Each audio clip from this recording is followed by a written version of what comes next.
ప్రేక్షకులందరికీ కూడా ఆ లలితాంబిక అమ్మవారి యొక్క అనుగ్రహం పరిపూర్ణంగా కలగాలని మనస్ఫూర్తిగా కోరుకుంటూ మనం ఈరోజు చెప్పుకోబోయేటువంటి అంశం ఏమిటి అంటే 2024 జనవరి నుంచి డిసెంబర్ వరకు కామన్గా అయితే మనం ఉగాదికే చెప్పుకుంటాం. అయితే ఈ జనవరి నుంచి డిసెంబర్ మధ్యలో ఎప్పుడు కూడా సంవత్సర ఫలితాలు చెప్పేటప్పుడు ఇక్కడ మేజర్ ప్లానెట్స్ అని తీసుకుంటాం. అంటే మేజర్ ప్లానెట్స్ ఏమిటి అంటే గురువు, జీవకారకుడైన గురువు, కర్మకారకుడైన శని, కాలానికి కారకుడైన రాహు, మోక్షానికి కారకుడైన కేతువు. మిగతా గ్రహాల యొక్క స్థితి బట్టి మనం నెల ఫలితాలు ఎలాగో చెప్పుకుంటూ ఉంటాం, మాస ఫలితాలు అంటూ ఉంటాం. వాటిని అవి ప్రతి నెల మారిపోతూ ఉంటాయి. 45 డేస్కి, 1 మంత్కి, 25 డేస్కి ఇలాగా. అయితే ఈ 4 గ్రహాల యొక్క స్థితి మూలంగా ద్వాదశ రాశుల వారికి ఏ విషయాల్లో బాగా కలిసి రానుంది, ఏ విషయాల పట్ల జాగ్రత్త వహించాలి అనేటువంటి విషయాలు మనం ఒక్కొక్క రాశి లేదా ఒక్కొక్క లగ్నంగా మనం తెలుసుకుందాం. మిథున లగ్నము, మిథున రాశి. మిథునం వారికి కనుక చూసుకున్నట్లయితే ప్రధానంగా మీకు ఈ యొక్క సంవత్సరంలో 1 మే నుంచి గురువు 12వ స్థానంలోకి వస్తున్నాడు. చాలామంది ఏమనుకుంటారంటే అమ్మో 12వ స్థానంలోకి వస్తున్నాడు, గురుబలం తగ్గిపోయింది అనుకుంటారు. అలా ఏమీ గురుబలం తగ్గిపోదు. మీకు 12వ స్థానంలోకి వస్తున్నందుకు మీకు ఇచ్చే ఫలితాలు ఏమిటి అంటే ఒకటి మాత్రం చూసుకోండి. ఏమిటది అంటే ఖర్చులు. ఒక్కోసారి మనం రూపాయి దగ్గర 2 రూపాయలు ఖర్చు పెట్టాల్సి వస్తూ ఉంటుంది. కాబట్టి ఖర్చులకు సంబంధించినటువంటి అంశంలో చాలా జాగ్రత్తగా ఉండండి, ఇది గుర్తుపెట్టుకోండి. మరి ఏ విషయాల్లో బాగుంటుంది గురువు ఇక్కడ అని చెప్పి చూసుకున్నట్లయితే కొన్ని కోర్టు కేసు వ్యవహారాలు ఏవైతే ఉన్నాయో అవి కాస్త క్లియర్ చేస్తాడు ఇక్కడ గురువు ఉన్నప్పుడు. అదేవిధంగా గురువు 12వ స్థానంలో ఉన్నప్పుడు సర్వసాధారణంగా ఏంటంటే కాస్త విదేశాలకు వెళ్ళేటువంటి విషయాల్లోని, జీవిత భాగస్వామికి సంబంధించిన అంశాల్లోని కొంత జాగ్రత్త వహించు ఉండండి. అదేవిధంగా ఇక్కడ మీకు రాహు దశమంలో సంచరిస్తున్నాడు. ఈ యొక్క మిథునం వారికి రాహు ఎప్పుడైతే దశమ స్థానంలో సంచరిస్తున్నాడో వేరే దేశాలకి, అంటే యుఎస్ కంట్రీస్ కావచ్చు, పలానా చాలామంది కెనడాలో ఉంటున్నానండి, ఆస్ట్రేలియా ఉంటున్నానండి అంటుంటారు. ఆ రకంగా ఇతర దేశాలకు వెళ్ళి ఉద్యోగం చేయడానికి చాలా మటుకు మీకు ఎనర్జీని ఇస్తున్నాడు రాహు. మరి చతుర్థ స్థానంలో కేతు ఉన్నాడు కదండి, దీని పరిస్థితి ఏమిటి అంటే మీరు ఏదైనా ఒక భూమి తీసుకునేటప్పుడు కానీ, అదేవిధంగా ఏదైనా ఒక విద్యా సంబంధించిన కోర్సెస్ తీసుకుంటూ ఉంటాం. పలానా ట్యూషన్లో జాయిన్ అయ్యానండి, నేను పలానా కోర్సులో జాయిన్ అయ్యండి అంటూ ఉంటాం. ఒక్కోసారి అలా జాయిన్ అయిన తర్వాత అయ్యో నేను అనవసరంగా ఎందుకు ఇందులో జాయిన్ అయ్యాను అని మనం మరలా అది మార్చుకుంటే బాగుండేమో అనేటువంటి ఒక ఆలోచన వస్తూ ఉంటుంది. కాబట్టి ఈ యొక్క కోర్సెస్ తీసుకునేటువంటి అంశాలలో ప్రధానంగా జాగ్రత్తగా ఉండండి. ముఖ్యంగా ఈ యొక్క మిథునం వారు సహజంగానే మిథున రాశి, మిథున లగ్నం అంటేనే కాస్త తెలివితేటలు ఎక్కువగా ఉంటాయి. కాకపోతే ఈ లాజిక్స్ ఒక్కొక్కసారి అయ్యో ఈ ఒక్క లాజిక్ మిస్ అయ్యానేమిటి అనేటువంటిది కలుగుతూ ఉంటుంది. అదేవిధంగా ఏదైనా ప్రాపర్టీ కొనుగోలు చేసేటప్పుడు, కన్స్ట్రక్షన్ స్టార్ట్ చేసేటప్పుడు ఒక్కసారి గణపతిని తలుచుకొని ప్రారంభించండి.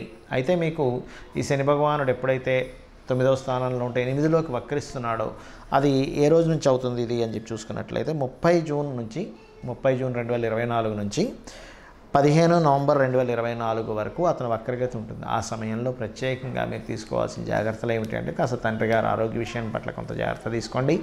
మరియు రెండవది ఏమిటి అంటే ఈ సమయంలో ప్రత్యేకంగా మీరు పిహెచ్డీస్ చేయడానికి, రీసెర్చ్ రిలేటెడ్ సంబంధించిన చదువులకి చాలా అనుకూలంగా ఉంటుంది.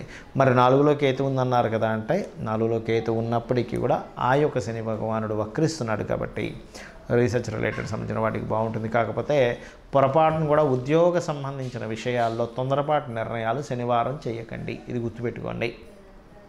అయితే గురువారాలు మీరు ఏదైనా సరే ఉద్యోగం కోసం ప్రయత్నం చేసినా, కోర్టు వ్యవహారాలకు సంబంధించిన కొంత క్లియర్ చేసుకోవడానికి గురువారాలు ప్రయత్నం చేసినా అది అనుకూలిస్తుంది. మరలా చూసుకున్నట్లయితే ఇక మీరు చేయవలసినటువంటి దేవత ఆరాధన ఏమిటి, ఇంట్లో నిత్యము గణపతి ఆరాధన చేయండి. మరియు వీలైతే మీకు దగ్గరలో ఆలయాలు ఉన్నట్లయితే నూనెని దానంగా ఇవ్వండి. దాని ద్వారా ఏమవుతుందంటే మీకు ఉద్యోగ సంబంధించిన అవకాశాలు చాలా చక్కగా మీకు కొత్త అవకాశాలు రావడం జరుగుతుంది. మరియు మీరు ఉన్న ప్రాంతంగా కూడా ఇతర ప్రాంతాలకు వెళ్ళడం ద్వారా కూడా కొంతవరకు ఉద్యోగ అవకాశాలు వస్తాయి. లలితా సహస్రనామాల్లో మొదటి నామమైనటువంటి ఓం శ్రీమాతా శ్రీ మహారాజ్ఞి శ్రీమత్ సింహాసనేశ్వరి అనే నామాన్ని చేసుకోండి. మనం ఈ సంవత్సర ఫలితాలు కానివ్వండి, మాస ఫలితాలు కానివ్వండి, వార ఫలితాలు కానివ్వండి, ఏ ఫలితాలైనా గుర్తుపెట్టుకోండి. దీనికంటే అతి ముఖ్యంగా మీరు తెలుసుకోవాల్సినటువంటిది మీ యొక్క జన్మజాతక ఫలితాలు.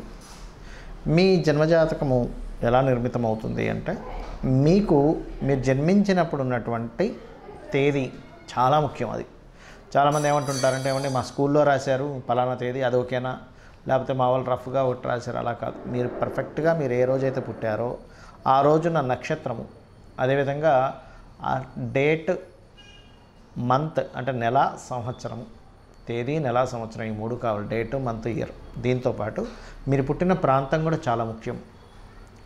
ప్రాంతాన్ని బట్టి మీరు జన్మించినప్పుడు ఉన్న 12 లగ్నాల్లో ఏ లగ్నంలో జన్మించారు అని డిసైడ్ అవుతుంది. ప్రాంతం ఒకటి, సమయం ఒకటి. చాలామంది ఒక సమయానికి ఏ ప్రాంతమైనా ఒకటే వస్తుంది అనుకుంటారు. అలా రాదు. అక్షరాంశ రేఖాంశాలు మారిపోవడం ద్వారా లగ్నం మారిపోతుంది.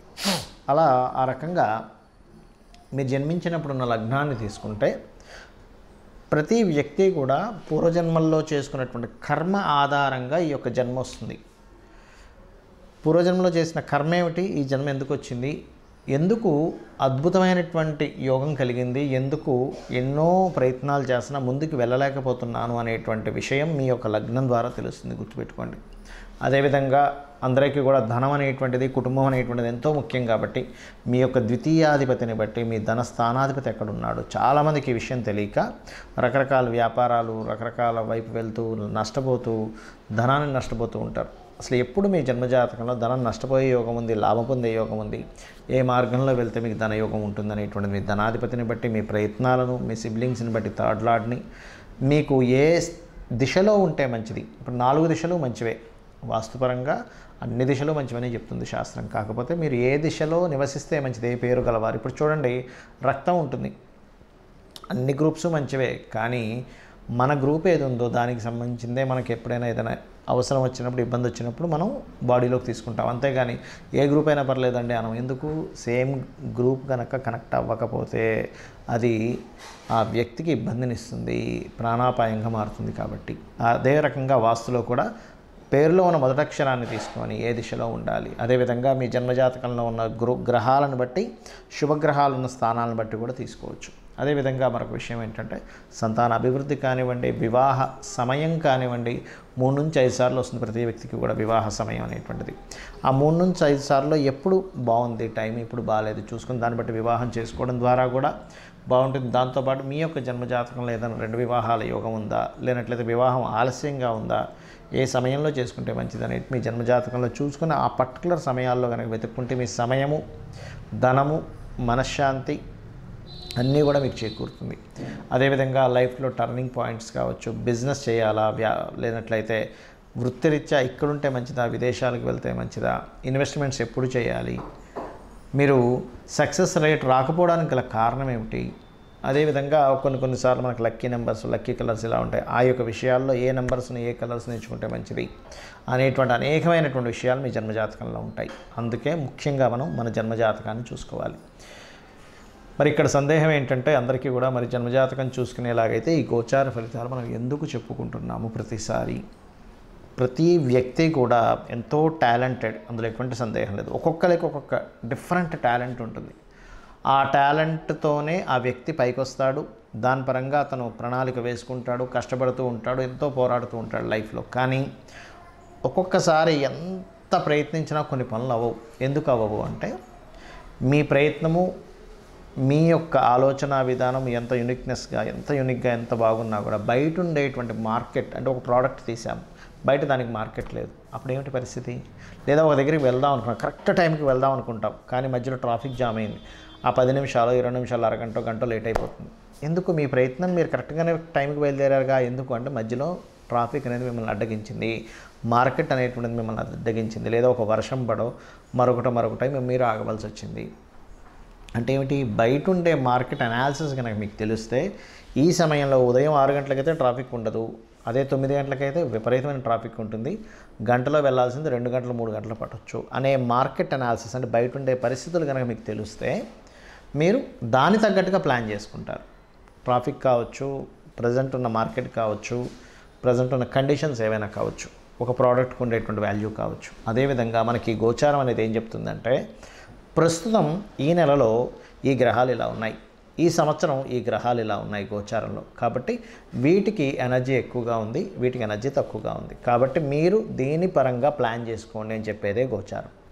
అప్పుడేంటి? మీ జన్మజాతకంలో ఉన్న యోగం ఏమిటి, మీ గోచారంలో ఉండేటువంటి గ్రహస్థితి ఏమిటి అనేటువంటి తెలుసుకుంటూ, మిళితం చేసుకుంటూ, ఇవన్నీ ఒక ఎత్తు అయితే శాస్త్రాల్లో చెప్తున్నటువంటి విషయం ఏమిటి అంటే అమ్మవారిని కానీ ఆ పరమేశ్వరుని కానీ విష్ణువుని కానీ దేవతా సంబంధించినటువంటి శక్తిని మీరు కనుక ఉపాసిస్తున్నట్లయితే, అమ్మా నాకు ఇవన్నీ తెలియవు, నీ యొక్క చరణాలు, నా పని నేను చేసుకుంటూ వెళ్ళిపోతుంటారు, నాకు ఈ జ్యోతిష్యమా వాస్తా లేకపోతే పరాలా పాపం చేశానా పుణ్యం చేశాను ఇవన్నీ కాదు, ఇక్కడి నుంచి నేను త్రికరణ శుద్ధితో నేను చేసే ప్రతి పనిలో నేను చూసుకుంటూ వెళ్తున్నాను అనుకుంటే అమ్మవారే మొత్తం చూసుకుంటుంది. కాబట్టి ఆ యొక్క అమ్మవారి యొక్క అనుగ్రహం మీకు పరిపూర్ణంగా కలగాలని మనస్ఫూర్తిగా కోరుకుంటూ శ్రీమాత్రే నమః.